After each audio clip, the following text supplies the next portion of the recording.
The move. Before I talk about this part of my life, there's one thought I want to mention first. It's something I only understood much later. I think parents often underestimate how important the place is where their children grow up. People choose where to live because it's closer to work, closer to relatives, cheaper, more convenient. But a child does not grow up only inside an apartment. A child grows up inside an atmosphere. And later, all those things, the yards, the people, the conversations, the fear, the smells, the noise, somehow slowly become part of their fate.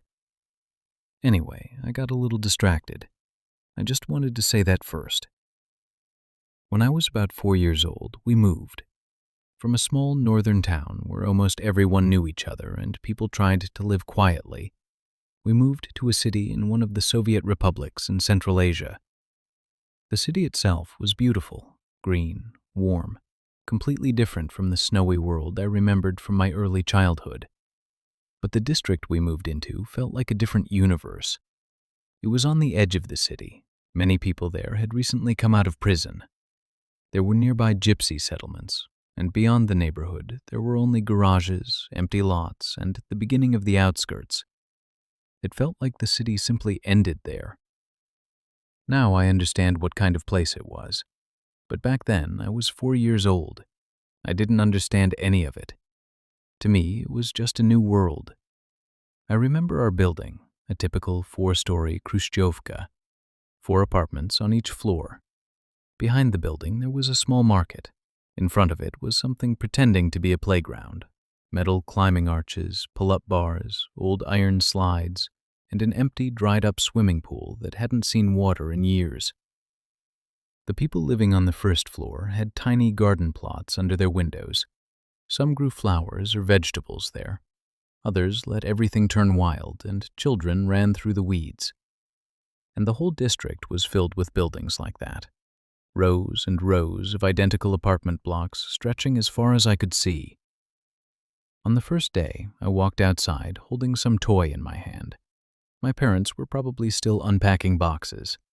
It was late winter or early spring, that time of year when the snow turns gray and the air smells like wet concrete.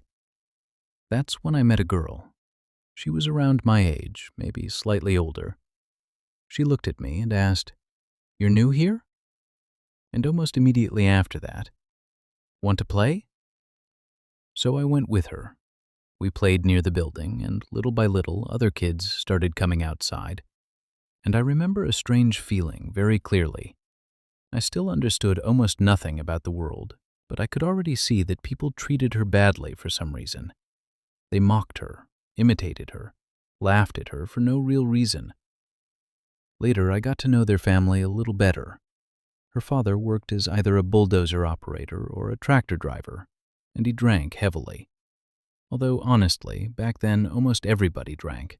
Some people drank even more than her father. Some families stole things or survived through shady business. Some were probably already experimenting with drugs. But for some reason, their children were left alone. Now, I think it wasn't really about alcohol. Some children simply had adults standing behind them. Even if those adults were drunk, violent, or criminals, they would still come outside, scream at people, threaten somebody, protect their own children. But that family seemed completely unprotected. The father came home drunk, the mother looked exhausted by life itself, and the other children quickly sensed there would be no consequences. There were 2 daughters in that family. One had something wrong with her leg and walked with a limp. She was the girl who first spoke to me. The second girl was also considered different. Now, I understand they were probably just ordinary children. But back then, Soviet schools had special classes for children considered slow or behind.